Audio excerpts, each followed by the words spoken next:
Britain, the land of hope and glory, or is it the land of the refugees? The migrant crisis. Asylum seekers are taking over. Britain is just too small. Can Britain really take this many refugees? And what is an asylum seeker anyway? I'm off to a primary school now to see what kids there know about asylum seekers and refugees.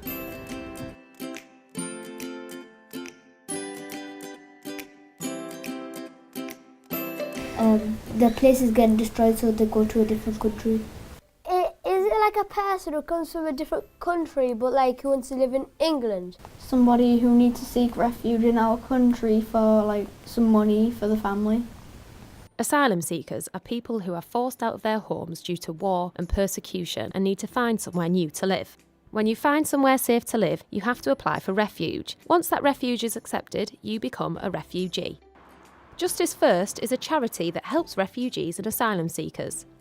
If you had quite a high profile in your country and there's media coverage of some persecution from the government, then obviously you've got a much stronger case.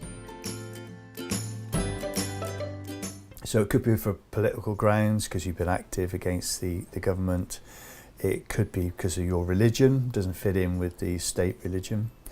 It could be because of your nationality or your ethnicity, really, that you're being persecuted. It's a completely separate system that you apply to. It's equivalent at the moment to about 50% of income support, which is a very small amount of money each week.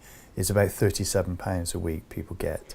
We want our country back! One more time! The UK Independence Party wants Britain to leave the EU in order to make it harder to move here. The big problem, and one of the things that UKIP's concerned about, is the actual cost. We can't afford to take everybody from around the world. If we don't know how many people are going to be here next year or next month, how can you plan for how many doctors you need, how many teachers you need, how many school places? I don't believe that you should be entitled to everything that people that have paid into the system and worked hard for many years. So is it okay to turn refugees away? Lots of people need help, not just people from the same country, people all around the world. Like, just think about living somewhere with no food and like less houses and just seeing people getting hurt. So then I think they should just go through an experience and then feel how it is. If you imagine yourself in that problem, you would want you'd want someone to help you. We should treat everybody equally. Yeah. Sometimes we commit the war, so they should be able to live in our country because we made war to destroy their homes. Syra lived in Libya. When war broke out, her family was forced to leave everything they had behind to find somewhere new to live. For her safety, she couldn't be filmed. I lived in my granddad's farm in Tripoli.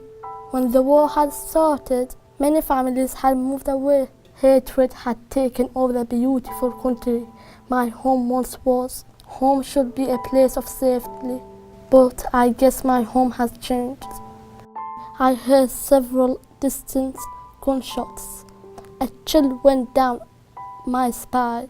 I had heard gunshots and bombs before, but I was always inside, and they were never close, not like this time.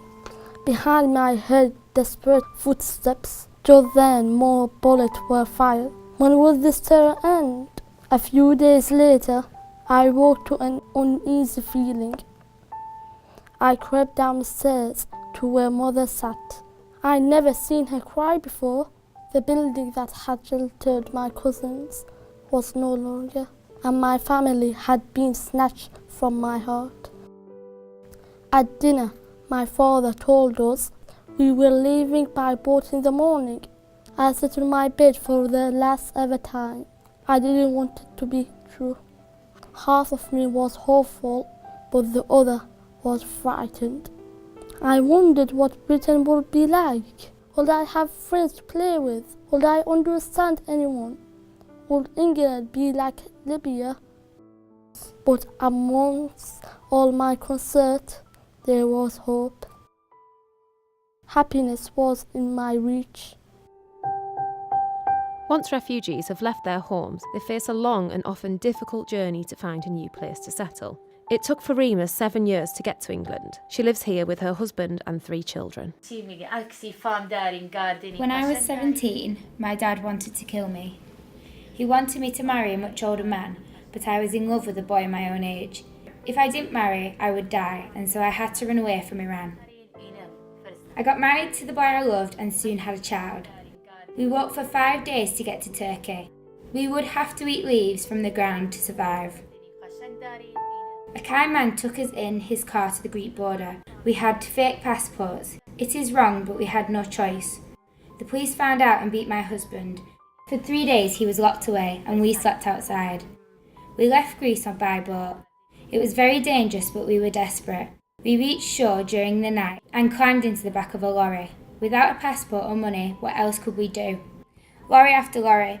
One was very cold like a fridge. We were in it for so long my son got very ill and weak. We had to find safety. Calais was full of men running from war. There was only one family apart from us. My husband was tired. My son was weak. A man took pity on my family. He helped us into the back of another lorry, this time heading for England. We risked our lives, but we are safe now. I love England and my dad will never find us here. After what can be a difficult journey and a long wait for acceptance, refugees can finally make themselves at home. Teesside, a small area in the northeast with nearly 2,000 refugees and asylum seekers living there. Local team Middlesbrough recently got promoted to the Premier League, but there's a bright future ahead for another team in the area. Justice FC, a team created by a refugee for refugees. When you are a refugee and you have nothing to do, times doesn't go fast. Everything feels hard for you. Because those who were lonely and frustrated and they were like no family, without family. Now they found a new family which are their friends and they live together, they play together and they enjoy the game. Football, the most universally spoken language. The Justice First tournament helps refugees make friends with other migrants and with local people too. You have some people that, never met anyone from the Congo before. They've never, and probably will never be in a situation to, and probably have preconceived ideas of people from Africa, people from different countries and stuff. And I think it's been brilliant because it just breaks down the barriers where you're starting to talk and interests and to be fair, a lot of people helping each other out. I am in a foster parent because, big problem happened in my country. So I got new family here now, and I got new brothers, new mom and new dad. And I came here and I joined Vistim. Basically, if I play for Vistim, it's like I'm at home. Like I made a new friend from all over the place because that team is about 18 nationalities. We got a lot of English players, very support us and help us as well, and basically now I'm Boro fan as well. So Teesside is my home, and I wish to stay forever.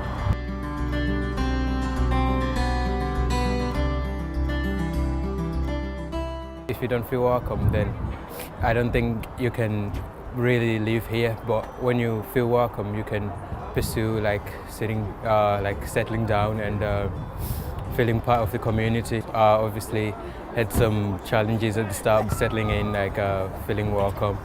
So that really helped. Things like this do help. From refugees to local politicians, the first women's team to the youngest budding players, everyone is welcome. Bright skies shone down on the final, the force against justice. Cleveland police took on the refugees. Though the officers lifted the cup, true justice prevailed. A community united.